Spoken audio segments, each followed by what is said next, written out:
आपण नुसते देव आणून देवाऱ्यात ठेवत असतो, पण त्याबद्दल माहिती आपल्याला नसते. मग त्याच्या अभावामुळे आपल्याला घरात शारीरिक, मानसिक आणि आर्थिक त्रास होऊ शकतो. त्यासाठी आपण देव योग्य व वास्तुशास्त्रानुसार घरात पाहिजेत. वास्तुशास्त्रानुसार महादेवाची पिंड त्या दिशेला असावी हे अनेक जणांना नसते. वास्तुशास्त्रानुसार घरात महादेवाच्या पिंडीला महत्वाचे स्थान आहे. चला तर मग जाणूया देवघरात महादेवाची पिंड ठेवायची का? घरात शिवलिंग असेल तर त्याची पूजा कशी करावी? देवाऱ्यात महादेवाची फोटो ठेवल्यामुळे काय होते किंवा महादेवाचा फोटो देवाऱ्यात कसा असावा? रोज महादेवाला स्नान म्हणजे महादेवाचा अभिषेक कसावा? अभिषेक करताना कोणत्या चुका करायच्या नसतात. सर्वात महत्वाचं म्हणजे देवाऱ्यात तुम्ही शिवलिंग स्थापन केलेलं आहे, पण त्या शिवलिंगाच्या पूजेचे काय आहेत हे आपणास माहित असणे गरजेचे आहे. या सर्व गोष्टीची माहिती आपण या व्हिडिओत पाहणार आहोत. व्हिडिओ शिवपुराणात शिवलिंगाच्या पूजेचे विशेष महत्त्व सांगितलेले आहे. जर शिवलिंगाची पूजा नियमित केली गेली तर महादेव खूप लवकर प्रसन्न होतात. म्हणूनच तर महादेवाला भोळाशंकर म्हटले जाते. आपल्या भक्तावर ते लवकर प्रसन्न होतात आणि त्याच्या सर्व मुकामना करतात. काही लोक घरामध्ये शिवलिंगाची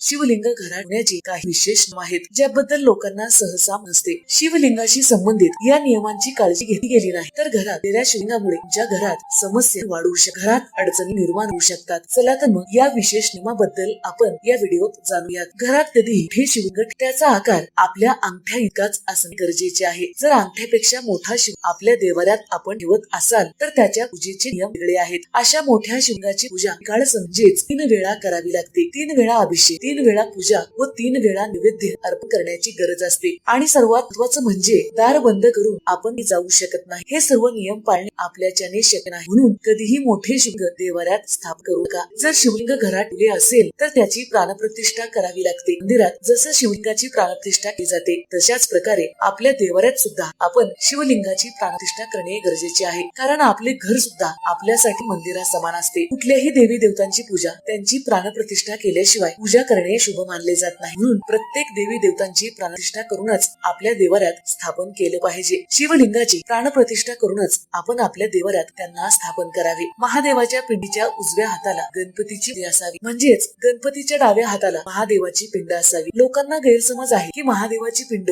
तुळशी असावी, पण महादेवाची पिंड ही तुळशीमध्ये नसावी, देवघरात असावी. कारण तुळशीमध्ये शालिग्राम असतो. शालिग्राम हे विष्णूचे प्रतीक आहे. म्हणूनच तुळशीमध्ये शालिग्राम स्थापन करावे. शिवलिंग स्वच्छ करताना विशेष काळजी घेतली पाहिजे. प्रथम एका प्लेटमध्ये पाणी टाकावे, त्यामध्ये शिवलिंगाला स्थापन करावे. तर मंडळी, महादेवाला कर्पूर अत्यंत प्रिय आहे. तर महादेवाला कर्पूर गौरव म्हटलं जातं. पाण्यामध्ये थोडेसे कापूर टाकवाला अर्पण केल्यामुळे आपल्या मनातील सर्व मनोकामना, त्याचबरोबर आपली कठीणातली कठीण या उपायामुळे पूर्ण होते. तर मंडळी, महादेवाला पाण्यामध्ये थोडेसे साखर टाकून अर्पण केल्यामुळे महादेव लवकर प्रसन्न होतात. ज्यांच्यावर भगवान शंकराचा हात असतो त्या घरात कधीही अडचणी राहत नाही. म्हणूनच महादेवाचा अभिषेक करताना पाण्यामध्ये थोडीशी साखर टाकून अर्पण करावे. असं केल्यामुळे भगवान शंकर लवकर प्रसन्न होतात. महादेवाला दूध अत्यंत प्रिय आहे. म्हणून महादेवाचा अभिषेक दुधाने अवश्य करावा. असं केल्यामुळे आपल्या घरात कोणत्याही अडचण येऊ, आपल्या घरामध्ये सर्व लोकांची प्रगती होते, घरात ही अडचण राहत. म्हणूनच शिवलिंगावर दूध जरूर अर्पण करावे. एकापेक्षा जास्त शिवलिंग देवाऱ्यात का असे शिवपुराणात सांगितले आहे. म्हणून जर आपल्या घरात एकापेक्षा जास्त शिवलिंग असल्यास त्वरित ते बाजूला ठेवा. देवाऱ्यातून काढून घरामध्ये ते मंदिरात ठेवा किंवा नदीत विसर्जन करा. आपल्या देवाऱ्यात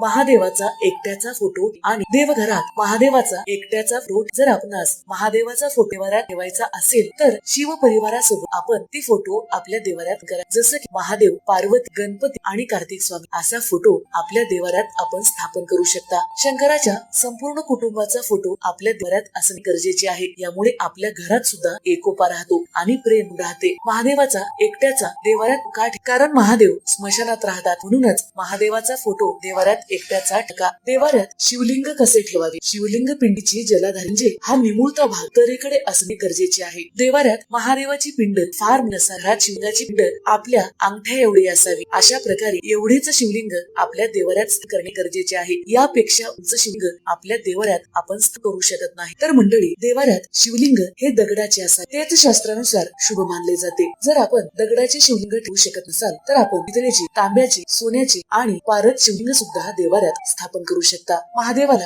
कधी लावू नये. देवाला विभूती लावा. महादेवाला भस्म अतिशय प्रिय आहे. महादेव सर्वांगाला भस्म लावतात. म्हणूनच महादेवाच्या पिंडीला भस्म जरूर अर्पण करा. देवाला भस्म अर्पण केल्यामुळे आपल्या घरात सुख समृद्धी कायम टिकते व घरातही विघ्न नाही. महादेवाची पूजा झाल्यावर महादेवाला बेलपत्र अवश्य अर्पण करा. महादेवाला बेलपत्र अत्यंत प्रिय आहे. तर मंडळी, महादेवावर कधीही तुळशी पत्र लाव. तसेच महादेवावर पांढरी फुलं जसे सोनचा कुत्र्याची फुलं, त्याची फळ, बेलाचे फळ किंवा कर्णाची फुलं आपण महादेवाला अर्पण करू शकता. खास करून श्रावण महिन्यामध्ये महादेवाच्या पिंडीवर बेलाचे पानं व धोत्र्याची फळ जरूर अर्पण करावे. याचे महत्व शास्त्रात झाले आहे. तर मंडळी, शिवलिंगाला स्नान घालताना विशेष काळजी घेतली पाहिजे. देवाऱ्यात सर्वात पवित्र आणि शुभ हे दगडाचे शिव मानले जाते. जर तुम्ही देवाऱ्यात धातूचे शिवलिंग स्थापन करत असाल तर ते सोने, चांदी, तांबे किंवा पारद शिवलिंग देवाऱ्यात स्थापन करू शकता. शिवलिंगावर सर्प असणे सुद्धा गरजेचे आहे. समोर नंदी सुद्धा असावा. तर मंडळी, महादेव नंदी आणि सर्पाशी वेगळे राहू शकत, म्हणून महादेवासमोर नंदी आणि डोक्यावर नाग असणे गरजेचे आहे. नंदीला व सापाला असा आशीर्वाद आहे की जो कोणी महादेवासोबत आणि नागोबाची पूजा करतो त्याला जीवनात लिहित राहत. म्हणूनच महादेवासमोर नंदी व महादेवावर साप जरूर अर्पण करावा. नर्मदा नदीच्या पात्रात दगडापासून बनलेले शिवलिंग फार शुभ मानले जाते. त्याशिवाय यालाच नर्मदेश्वर शिवलिंग असे जाते. ज्या ठिकाणी शिवलिंग ठेवले जाते त्या ठिकाणी भगवान शंकराच्या कुंभाचा फोटो जरूर ठेवला पाहिजे. भगवान शंकराला एकटे कधीही नका, कारण महादेव हे स्मशानात राहतात. म्हणूनच त्यांचा फोटो कधी एकट्याचा नका. शिवलिंग असो वा शिवाचा इतर कोणताही फोटोची फुलं, तुळस, सिंदूर शिवाला